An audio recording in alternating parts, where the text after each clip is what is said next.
So, what is up, guys? Back with episode 3 of Imperialism. I tried to upload one yesterday, but it did not work, unfortunately. So, just real quick, I'm going to run through and give you guys kind of an update of what happened across the map, if I can remember everything.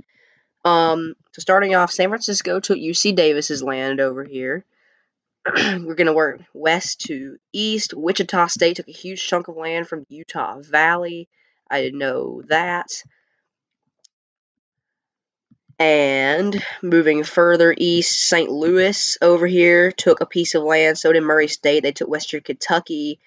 In Texas, Texas State took some land down here. They took Incarnate Word, I believe. Vanderbilt took Tennessee State and Lipscomb. Let's see. Nothing happened down here. High Point took a college, I believe it was North Carolina A&T. Coastal Carolina took East Carolina. No, not East Carolina. They took another school. I can't remember who it was.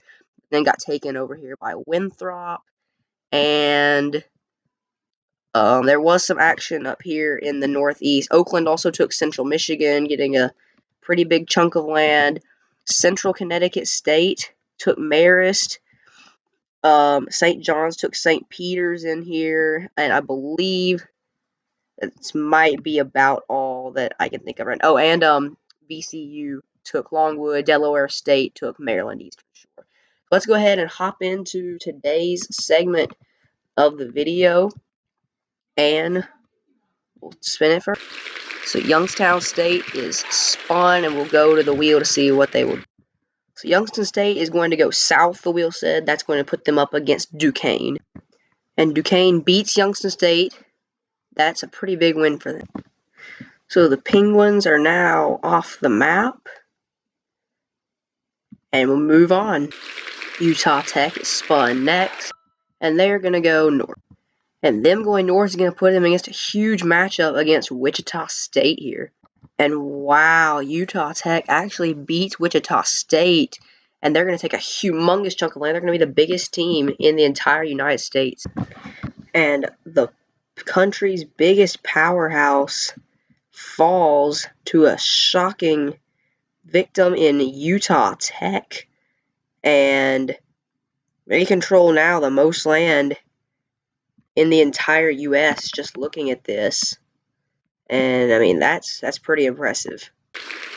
So, Canisius is spun next, going west.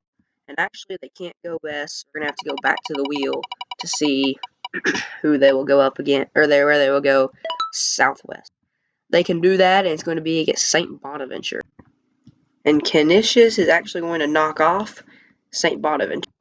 So there go the Bonnies as the Golden Griffins take some land more in New York. So Oral Roberts is spun next, and they're going south. So they're going to go south to attack Texas A&M Commerce. And wow, look at that. Texas A&M Commerce actually beats Oral Roberts. Oral Roberts went all the way to the championship in Harold Games videos, but Texas A&M Commerce is actually going to win. So shockingly early on, Oral Roberts gets eliminated by Texas A&M Commerce. So now Jackson State is, and they're going south. It's going to put them up against Alcorn State, and the Braves are going to beat Jackson State by 7 to take their land. So Dion's old school is off the map. Next up is DePaul, a Big East, going southeast. And actually, DePaul does not have any land, so we'll just have to take them off and spin again. It's going to be Campbell, and we'll just keep the southeast direction here. They've already attacked once. So that's going to set up a huge matchup here against Winthrop. We'll see who can get this. And Campbell thoroughly crushes Winthrop, and that's going to be a big piece of land, probably the biggest in the Atlantic coast. So the Hawks fall to Campbell after a pretty good run, beating Coastal Carolina, taking all that land, but now Campbell owns a humongous piece of land in the Carolinas. And now one of our first big schools to play, Creighton. They're going northeast, and that looks like it's just going to barely put them up against Drake, also a tournament team. Probably the first matchup between two tournament teams so far. And oh my goodness, Drake actually crushes Creighton in a shocking upset. Probably the biggest of the 3 videos so far. Drake actually wins. And somehow, Drake defeats the Elite 8 team, the Blue Jays, in a stunning upset. And now we get a team right beside Creighton, Omaha, going northwest. So Omaha falls to South Dakota State by 1 point. So Omaha is defeated, and we go back to the wheel. So Wyoming is chosen next, and they're going to go north. So this is going to be a huge battle between two of the biggest starting lands in the entire country, Montana State and Wyoming. And Wyoming is actually going to beat the tournament team, the Bobcats, and they're going to take a really big piece of land. So Montana State, one of the biggest, probably the biggest team with the most land to start out with, has been defeated by Wyoming. So Purdue Fort Wayne is spun next. They've already taken over some land, and they're going southeast. So it looks like that's going to be against Wright State here. And Wright State is going to beat them by 22 to take a pretty good piece of land. So Wright State, now since Purdue Fort Wayne had already taken a decent chunk of land, they have a pretty good piece right here. So now we have Colgate going southwest, and it looks like it's just going to graze the corner of Cornell's land, so that will be our next matchup. And Colgate is going to beat Cornell 93-71.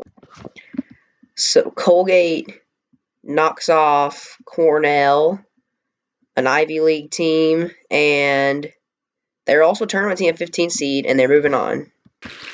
So next up we have Memphis going to the northeast. So that's going to be UT Martin they're going to have to face up against.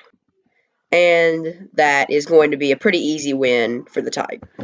And while we're taking out UT Martin, I also forgot to mention that UT Arlington did beat SMU as well, and I forgot to mention that in the opener. So Tulane is up next, and they're going east. Well, this isn't really going east, but since New Orleans logo is right there, we will say that this is New Orleans. And Tulane does beat them pretty heavily by 22.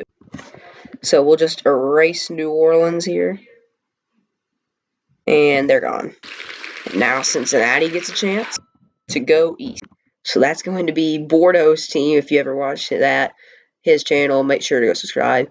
The NK and Cincinnati is going to crush Northern Kentucky, even though they were a tournament team. So that's going to be it for the Norse and Cincinnati.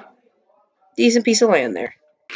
So Alabama A&M will be going southwest. And that's going to be against my hometown team, the North Alabama Lions. See if they can get a win. And UNA is going to win. My team gets it done by 6. And that is beautiful. The purple stretching across the whole of northern Alabama. So now another ASUN team, FGCU, is going east. And that is going to give them a tough matchup against the Final Four team, Florida Atlantic.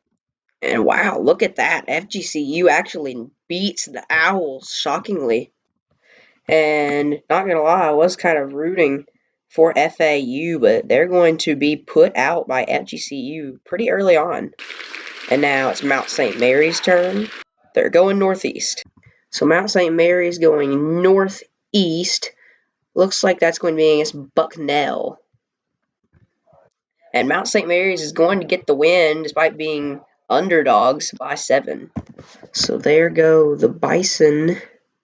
And Mount St. Mary's now has a very big piece of land. So now another big team, Michigan State, going south. And that's going to cross part of Michigan's territory. So we have the rivalry. And the Wolverines are actually going to beat the favored Spartans and take their land. I know Spartans fans will hate to see this, but Michigan State is gone. Now Illinois State going to go, and they're going north. So going north, that's going to be NIU. And actually, Illinois State, probably not the favorite, but they're going to win by 16. So there go the Huskies, and back to the wheel. And now we have Gonzaga. And they're going north. Wait a minute, they can't go north. So spin it again, and they're going southwest. That's going to be against Eastern Washington. And Gonzaga is going to easily knock off the Eagles. And Gonzaga expands into another part of Washington. So now Stonehill, a new Division I team, is up.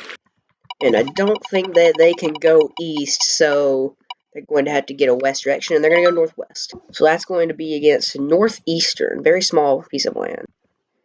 And Stonehill is going to win. So that will do it for the Huskies. And a new Division I team, Stonehill, takes some land. And I accidentally already clicked off of it, but it's Bethune-Cookman going to play. And they're going south. So that's going to put them up against the Stetson Hatters.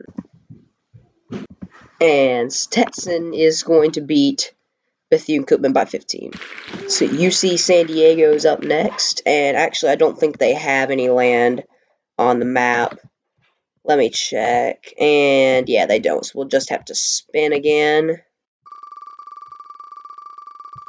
And this time it's going to be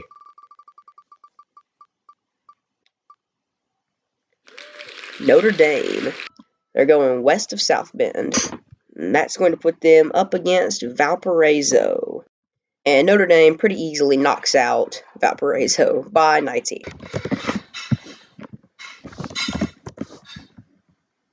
And so Valparaiso is eliminated by Notre Dame, and their land is gone. So for the final spin of the episode, we have Fordham, and the direction that they're going to go is northeast. So that's going to be up against Iona. They've already taken some land in a previous episode. Let's see if they can do it again.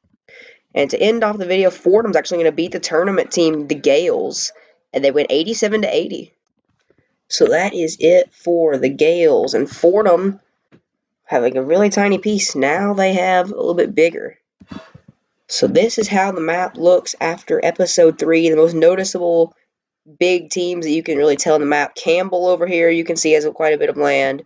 Wyoming, and especially Utah Tech has a ton of land. But thank you for watching, and I'll see you at episode 4.